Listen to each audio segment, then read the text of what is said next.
Timon शुरू से ही दूसरे बच्चों से अलग रहा है, जैसे उसने शिशु अवस्था में करवट लेना सीखा ही नहीं। माता पिता उसे हाइडेलबर्ग पॉलीक्लिनिक ले गए। ये ड्यूप 15Q के लिए जर्मनी का बढ़िया केंद्र है। 1.5 साल तक चले परामर्श और जांचों के बाद टिमोन की दुर्लभ बीमारी का पता चला।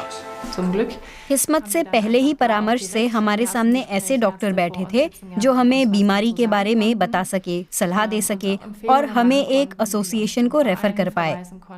हमने जल्दी ही खोया हुआ और उपेक्षित महसूस करना बंद कर दिया और लगा कि हम इससे निपट सकते हैं। हाइडेलबर्ग में ड्यूप 15Q नेटवर्क 3 साल से चल रहा है। ये दुर्लभ बीमारियों के निदान में जीनोम सीक्वेंसिंग का इस्तेमाल करता है। अभी 40 परिवारों को इससे मदद मिल रही है। हम हमेशा आनुवांशिक पदार्थ की तुलना 20,000 से ज्यादा किताबों वाली विशाल लाइब्रेरी से करते हैं। अलग अलग किताबें शरीर के ब्लूप्रिंट दिखाती हैं। बड़े स्तर का जीनोम विश्लेषण इस लाइब्रेरी का इन्वेंट्री लेने जैसा है। हम सभी किताबें देखते हैं और उनके टेक्स्ट पढ़ते हैं ताकि देख सकें कि क्या लक्षणों की व्याख्या करने वाला कोई टाइपो यानी त्रुटियां मिलती हैं।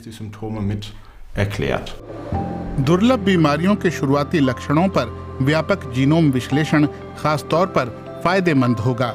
इसकी लागत भी बहुत ज्यादा नहीं है और आपात मामलों में जल्द इलाज संभव है।